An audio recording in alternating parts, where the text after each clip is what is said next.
आरक्षण 75% हो गया, उसमें सबको हिस्सेदारी मिलेगा। एक देश किसी का बाप का तो है नहीं।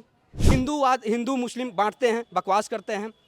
सिर्फ मोदी नहीं, जो बीजेपी की जो आइडियोलॉजी है उसका हम पुरजोर विरोध करते हैं। जो जितना जनसंख्या है, जिसकी जितने संख्या बारी उसको उतनी हिस्सेदारी।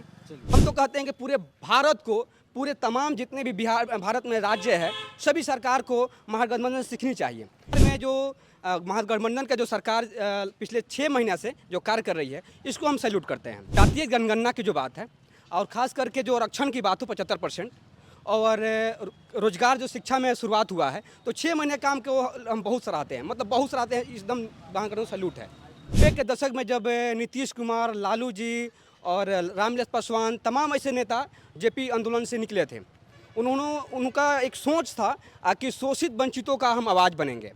उसमें शुरू में लालू जी बहुत हद तक अच्छा काम किए, इसमें उनको सैल्यूट है, क्योंकि वो उस समय शोषितों वंचितों का बोलने का अधिकार नहीं था, कुर्सी बैठने का अधिकार नहीं था, उन्होंने लालू जी अधिकार दिए। हमारे तो बिहार के लोग शुरू से ही लाजूता खाने के लिए बाहर जाते हैं, पलायन करते हैं और वहाँ रोजगार के लिए अपमानित होते हैं। में हम घूम रहे हैं, लोगों से बातचीत कर रहे हैं, जानने की कोशिश कर रहे हैं कि बिहार सरकार कैसा कार्य कर रही है और 2024 का माहौल क्या है, मुद्दा क्या है। तो सबसे पहले हम बात करेंगे कि बिहार सरकार कैसा कार्य कर रही है। अभी फ़िलहाल में जो सरकार बनी है, पिछले 1 सालों में जिस सरकार की गठन हुई, वो सरकार कैसा कार्य कर रही है। तो इस मुद्दे पर हमारे साथ बातचीत करने के लिए सोशल एक्टिविस्ट वीरादित्य जी हैं, जिनसे जानते हैं और कोशिश करते हैं समझने की कि बिहार सरकार आखिर कैसा कार्य कर रही है। बिहार सरकार कैसा कार्य कर रही है? सबसे पहला बात कि बिहार सरकार का हम सपोर्टर नहीं हैं जी, बिल्कुल हम पसंद नहीं करते हैं, चाहे नीतीश जी हो, चाहे लालू जी हो, चाहे मोदी जी हो। लेकिन मैंने कार्य पूछा, किसी का सपोर्टर नहीं पूछा मैंने। जी, बिल्कुल सही बात। तो देखिए, नीतीश जी का लगभग हमको लगता है कि 15 साल से ज़्यादा हो गया सरकार में रहे हुए। और लालू जी हैं, मोदी जी हैं, तमाम लोग बिहार में राज किया है। तो हम कभी किसी पार्टी का सपोर्ट नहीं किए, क्योंकि किसी पार्टी का हमको काम कभी अच्छा लगा ही नहीं, सच्चाई यही है। लेकिन बिहार में जो महागठबंधन का जो सरकार पिछले 6 महीने से जो कार्य कर रही है, इसको हम सैल्यूट करते हैं। कारण क्या है कि जो जातीय जनगणना की जो बात है और ख़ास करके जो आरक्षण की बात हो 75% और रोजगार जो शिक्षा में शुरुआत हुआ है, तो 6 महीने काम के वो हम बहुत सराहते हैं, मतलब बहुत सराहते हैं, एकदम वहाँ सैल्यूट है। जैसे इसलिए सैल्यूट है कि हमने पढ़ा था कि 90 के दशक में जब नीतीश कुमार, लालू जी और रामविलास पासवान, तमाम ऐसे नेता जेपी आंदोलन से निकले थे, उनका एक सोच था कि शोषित वंचितों का हम आवाज़ बनेंगे। उसमें शुरू में लालू जी बहुत हद तक अच्छा काम किए, इसमें उनको सैल्यूट है, क्योंकि वो उस समय शोषितों वंचितों का बोलने का अधिकार नहीं था, कुर्सी बैठने का अधिकार नहीं था, उन्होंने लालू जी अधिकार दिए।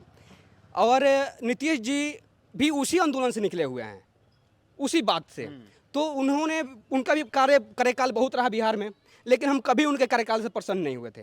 लेकिन पिछले जो 6 महीने का रहा, ये काफ़ी सराहनीय है। कारण क्या है कि सबको हक मिले, सबको अधिकार मिले, सबको हिस्सेदारी मिले, यह बात समझना जरूरी है। ऐसा नहीं कि हम किसी पार्टी के अगर नहीं सपोर्टर हैं तो उसका अच्छाइयाँ है तो उसको बुराई, मतलब अच्छाइयाँ को कहना चाहिए। आज जो महागठबंधन जो सबको हक देने की बात कर रही है, सबको हिस्सेदारी देने की बात कर रही है, ये काफ़ी मतलब कि सराहनीय है। हम तो कहते हैं कि पूरे भारत को, पूरे तमाम जितने भी भारत में राज्य है, सभी सरकार को महागठबंधन सीखनी चाहिए कि हिस्सेदारी क्या होता है और बराबरी क्या होता है। आज पहली बार बिहार में, चाहे वो शेड्यूल कास्ट हो, चाहे ओबीसी हो, चाहे एसटी हो, चाहे जनरल हो, चाहे मुस्लिम हो, चाहे अल्पसंख्यक हो, सबको अधिकार मिलने जा रहा है। आज आरक्षण 75% हो गया, उसमें सबको हिस्सेदारी मिलेगा। एक देश किसी का बाप का तो है नहीं कि 5% लोग देश पर राज करेगा। आप एक बीबीसी न्यूज़ का एक रिपोर्ट है जिसमें दिखाया गया है रिपोर्ट कि 5% लोग 90% संपत्ति पर कब्जा, मतलब कंट्रोल है। वो चाहे न्यायपालिका हो, कार्यपालिका हो, विधायिका हो, शासन हो, प्रशासन हो, ब्यूरोक्रेट हो, तमाम उद्योग विभाग, चाहे मीडिया हो, सभी जगह उनका कब्जा रहा, कंट्रोल रहा। देश तो किसी का, एक व्यक्ति का, किसी एक जाति का बाप का तो है नहीं, किसी का जागीर तो है नहीं। ये देश सभी जाति, सभी धर्म को मिलकर बना हुआ है। सबको हिस्सेदारी मिलना चाहिए, बराबरी का मिलना चाहिए। अच्छा, मान लीजिए अभी जो बिहार सरकार प्रेजेंट में जो कार्य की है, जैसे कि शिक्षकों की भर्ती बीपीएससी के द्वारा ली गई, उसमें से मतलब सबके लिए ओपन कर दिया गया। अलग अलग राज्यों से भी बच्चे आके अप्लाई किए इसमें। कई प्रतिशत बच्चे यूपी से भी आए हैं इसमें, महिलाएं आई हैं जहाँ से। इस पे क्या सोचते हैं? इसका हम विरोध करते हैं। नीतीश कुमार जी को देखिए, बिहार का जो लोग है, हम लगातार हमको आंदोलन के लोग नाम से लोग जानता है, खास करके चीनी मिल से। और चीनी मिल में हमने लगातार बात कहा है कि बिहार के लोग पलायन करके लाज जूता खाते हैं, बाहर जाते हैं, अपमानित होते हैं। बिहार के लोग खुद के पास रोजगार नहीं है। आज नीतीश जी की थोड़ी सी गलती की वजह से आज 20,000 अन्य राज्यों से, यूपी से, तमाम राज्यों से 20,000 शिक्षक में भर्ती हो गए बिहार में। ये नीतीश जी का जो सोच है, इसका हम पुरजोर विरोध करते हैं। नीतीश जी का जो कार्य है कि रोजगार देना, लाखों 1,20,000 निकाले थे शिक्षक में, और भी रोजगार बिहार पुलिस में 1,78,000 अच्छा 1,68,000 के आसपास, और तमाम बिहार पुलिस हो, तमाम निकाल रहे हैं। इसका हम स्वागत करते हैं। 80,000 आ गया है। हाँ, फिर से 80,000। शिक्षकों का। हाँ, तो इसके लिए हम धन्यवाद देते हैं नीतीश कुमार की कि ऐसा आप काम कर रहे हैं, ऐसा लगातार काम कीजिए, बहुत अच्छी बात है, शुभकामनाएं हैं आपको। लेकिन ये जो बिहार से बाहर के लोग को लाने का काम कर रहे हैं, इसका हम विरोध करते हैं। और डोमिसाइल नीति के अगेंस्ट में हैं आप? बिल्कुल, कारण क्या है कि हमारे बिहार के लोग को बिहार में रोजगार है ही नहीं। हमारे तो बिहार के लोग शुरू से ही लाजूता खाने के लिए बाहर जाते हैं, पलायन करते हैं, और वहाँ रोजगार के लिए अपमानित होते हैं, और वहाँ से कमा के बिहार में आते हैं। हमारे बिहार में रोजगार है कहाँ? पूरे लगभग नीतीश कुमार जी, लालू प्रसाद यादव जी, मोदी जी, चाहे अन्य पार्टियाँ, आज तक फैक्ट्री कहाँ कोई आज तक दिया? कोई फैक्ट्री नहीं दिया। यहाँ तक फैक्ट्री बंद हुआ है। तो वर्तमान का अगर बात किया जाए तो हम महागठबंधन का सपोर्ट कर रहे हैं, उनके काम का। हम पार्टी के सपोर्ट नहीं कर रहे हैं। मोदी सरकार को कैसे देख रहे हैं? मोदी सरकार का हम बहुत सारे उनके योजनाओं का हम पुरजोर विरोध करते हैं, उनके नीतियों का विरोध करते हैं। जैसे कि वो बात करते हैं 2 करोड़ रोजगार देंगे, बकवास करते हैं। 15 लाख देंगे, बकवास करते हैं। हिंदू मुस्लिम बांटते हैं, बकवास करते हैं। सिर्फ मोदी नहीं, जो बीजेपी की जो आइडियोलॉजी है, उसका हम पुरजोर विरोध करते हैं। मोदी जी का कुछ अच्छा भी काम है, जिसका हमने फेसबुक पर सराहा भी है, बहुत कम है। लेकिन उनका जो मानसिकता रहता है कि समाज जो से चल रहा है उसे चलते रहे, वैसे नहीं चल सकता है। बराबरी की हिस्सेदारी मिलना चाहिए। जो सोच आदरणीय लालू जी का, आदरणीय नीतीश कुमार जी का जो रहा है, वो अभी वो काम कर रहे हैं, उसका हम स्वागत करते हैं। चलिए, तो हमारे साथ ये वीर आदित्य जी थे, जिन्होंने साफ तौर पे कहा कि जिस तरीके से बिहार में महागठबंधन सरकार पिछले 6 महीना में कार्य की है, उस कार्य को हम सैल्यूट करते हैं। और जो बीजेपी का आइडियोलॉजी है, उस आइडियोलॉजी के अगेंस्ट में ये हैं। साफ तौर पर इनका ये कहना है। क्या एक बात और कहेंगे कि हमारे बात से बहुत लोग को मैसेज क्लियर नहीं हो पा रहा होगा।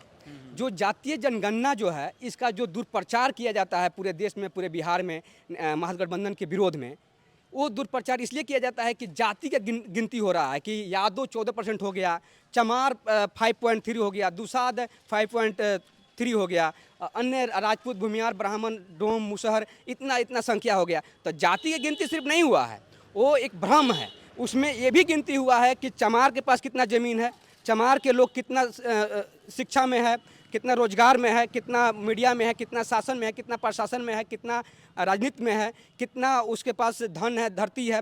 ये सभी जाति का, चाहे वो मुसहर हो, आप मुसहर के जाके डाटा निकालिए। पूरा बिहार में एक मतलब पूरा टोला मोहल्ला में एक लोग मैट्रिक नहीं किया होगा। मुसहर नट जाति के जाके देख लीजिए, एक लोग मैट्रिक नहीं किया है, सब भूमिहीन लोग हैं। तो किसके पास भूमि है, किसके पास शिक्षा है, किसके पास रोजगार है, किसके पास संपत्ति है, मतलब सभी चीज़ का जनगणना हुआ है। अब किस जाति के पास गरीबी है, चाहे जाति मतलब कितना गरीबी है, उस आधार पर बिहार सरकार योजना बना रही है कि उस जाति को उतना कैसे उस पर लाया जाए, उसको प्रतिनिधित्व दिया जाए, उसको हिस्सेदारी दिया जाए।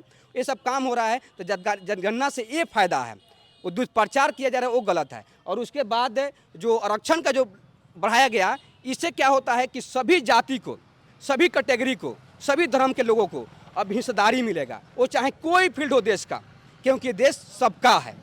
तो ये सब जो बातें हैं, इसको दुष्प्रचार किया जाता है। आज तक आरक्षण के बारे में दुष्प्रचार किया गया कि दलितों को आरक्षण मिलता है, दलितों को मिलता है, जबकि आरक्षण जो 15% स्वर्ण है, उनको भी आरक्षण मिलता है कितना, 10%।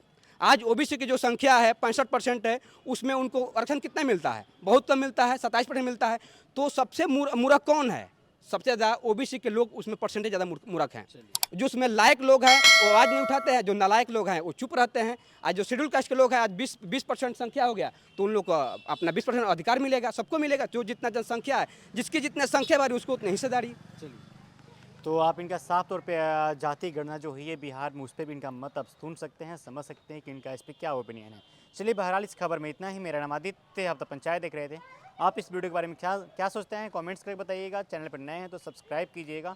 बहुत बहुत शुक्रिया।